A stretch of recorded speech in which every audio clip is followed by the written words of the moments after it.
Welcome to JWL Sports, where we review all the best sports news from around the world. Now, you're probably wondering, why should I watch over here instead of anywhere else? And that's because over there, they don't care about what you have to say. They say this all the time. They don't read any of the comments. They think we're just a bunch of clowns on YouTube, Twitter. But I think it's the opposite. I think we know exactly what we're talking about. So I read every single comment. So whether you agree with me or disagree with me, either way, let's get into some discussions. Let's get into some fights. But ultimately, let's just have some fun.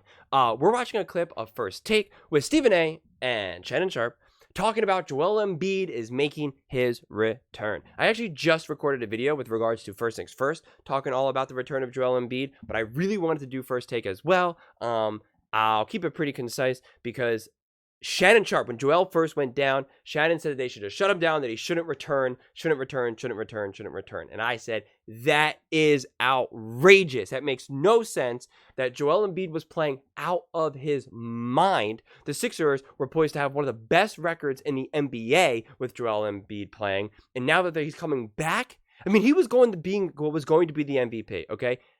He was better than Jokic. He was going to be the MVP. It's no debate. There was no discussion. It was universally seen. Even people who are big Jokic fans, who maybe aren't, from Denver, but just media Jokic fans, even said Embiid. He was on a historic pace, okay? Historic. Unbelievable. So I believe he's going to be fully healthy come time playoffs. His stamina is going to be there. His knee's going to be there. He's going to be the healthiest he's ever been going into the playoffs, and I think it's going to be for real. So let's take a listen to see what these guys have to say, and we'll break it down further from there. Hey, your reaction to that news? Well, I'm not surprised. I mean, there's no way in hell that the 76ers have a snowball's chance in hell of doing anything without Joel Embiid. And, Correct. The big Kendrick Perkins and others proclaiming that he should be sat out for the rest of the season, make sure he could get himself healthy. There is no Shannon such thing said with that. Joel Embiid. He came into the NBA missing the first 2 seasons of his career because of a foot injury, okay? And he's had practically every injury known to man ever since. And so with him, he's one of those dudes, listen, a phenomenal player, one of the most talented, one of the greatest big men we've ever seen grace the sport of basketball the world over. We get all of that. The flip side to it, this brother could get injured going to the deli. We don't know when he's going to get hurt. And so anytime that he is available, I don't give a damn if it's at 50%, 75%. I don't care if you got to play in 15 minutes, 20 minutes, you use them. So I'm not surprised. You know what, Stephen A.? I thought I was one of the guys that said I thought they should have sat Joel Embiid. Yep, you were. Now that you mention it and I thought about it, I remember going home thinking about it.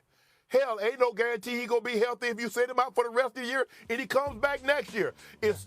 He came into the league with a bad back, and you mentioned he missed 2 years. He had knee problems. He had foot problems. He got IBS. Only babies have worse stomach issues than Joel Embiid. So I'm not surprised either, Stephen A., because as we're saying, let him come back for next year. Joel Embiid is not aging down. He's aging up. And so there's no guarantee, even if you sit him out for the remainder of the season. And I think he wants to play in the Olympics. I think he's committed to the USA Olympic team. He needs to get back out there. And so you're absolutely right, Stephen A. He needs to play when he's available, because there's no guarantee that once he's 100% that he's not going to get injured again based on just his history. His history tells us this is not Joel Embiid's last injury. And as he gets older, he's going to have to drop even more weight, because that is a large man on that frame, and you're asking him to get up and down the court, Stephen A., on 82 times a year. No way. And occasionally it's going to be back-to-back. You're asking an awful lot of a man that size to be agile, nimble, and not be fragile in the same breath. Well, listen, I think it's a beautiful day with me coming off vacation. 1 minute we start off the show, Shannon's wearing my suit, and now he's acknowledging that I was right. I mean, it's a beautiful day. It's a beautiful day. You're right, bro. Love that for you. By the way, Joel Embiid just turned 30 on March 16th, right. So he's only getting older, per usual. All right, let's keep. He's only getting older. Wow, that is some hard hit. I'm glad she was there to let us know that. That was, whew, God, what would this show be without her? Anyway, so again, my whole big thesis was, as soon as he went down, he's been out since January 30th, I immediately said this may actually be a good thing. I said because he will be able to get recovered, he will get his surgery, and by the time playoffs start, he should, in theory, be 100% fully healthy, and he will finally be well rested. Joel Embiid has struggled in the playoffs because he has been injured. He has been banged up consistently. He tore his meniscus in the playoffs, still played. He had a concussion, still played. Broke his bone in his orbital bone in his skull multiple times. Like, he's had back problems, foot problems. He's had all of these injuries that were just bad luck, okay? Just bad luck. And that's what happens in the playoffs. Not to mention, his body is tough to last a full season. And it's the exact reason why LeBron James and AD were able to win the championship in the bubble, because they had months off. They were well rested and were able to just go all in. That's what a Joel Embiid needs, and that's what Joel Embiid got. And as long as he doesn't get injured during the playoffs, which, oh God, could you imagine? He is going to be a monster. He wants this so badly. He's been working so hard. That's why people want to act like, he's soft or this or that. The dude came back and is doing everything he can to make sure that he can make it to the playoffs, okay? He cares so much. He takes care of his body, okay? This idea that he gets injured because he doesn't put in the work is nonsense. It's just his body. It's just who he is.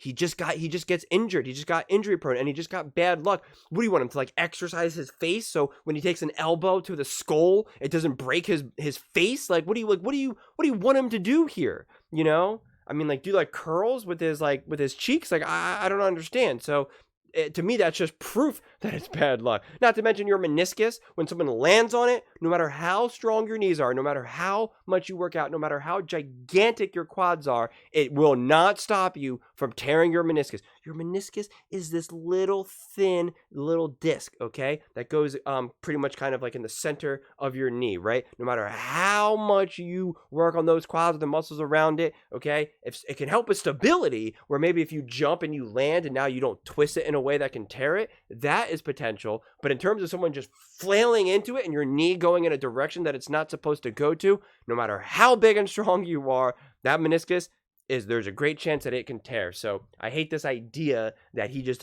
doesn't put in the work, and that's why he gets injured. Like, they just love to kind of bring down Joel, which I understand, because a lot of people don't like him because he does carry on to the refs. He's kind of, and all of that type of stuff, which I do get, right? That's why they call him Joel Embiid, and that's why a lot of people don't like Luka. I get it. I really, really do. But Joel Embiid is an incredibly hard worker. He cares. He's ready to ball. He's amazing. He is such a great player. If anything, we all should be really bummed that he's been injured and is such an injury-prone athlete, because we have been robbed for a lot of what makes Joel great. I mean, think about it. He put up 70 on Wembanyama, and Wembanyama, they're trying to say that he's a defensive player of the year. And then what he put up, like 51 points against Rudy Gobert, who's also now going to be slated to be the defensive player of the year this season. And Joel embarrassed them, made them look like nothing. Okay? Joel Embiid is an unstoppable force. And LeBron James himself has even said that. So if you don't trust my opinion, and you don't trust LeBron's opinion, then I don't know what to tell you. But I'm really, really excited for this. I cannot wait. And, I think he's going to be playing tomorrow, I believe. There's 7 games left, and then you got the play-in and playoff. So I'm pumped. I can't wait. But would absolutely love to hear your thoughts on this one. Let me know in the comments below. What do you think? What are you expecting from Joel Embiid come time, playoffs? Let me know. As I said, I read every single comment. So whether you agree or disagree with me, either way, I'm reading it. And also, please don't forget to subscribe. As I said, we are building an amazing community here, and it's really turning into something truly, truly special, and I'd love to see you part of it. And please don't forget to give this video a thumbs up, as it really does help with the visibility and the algorithm.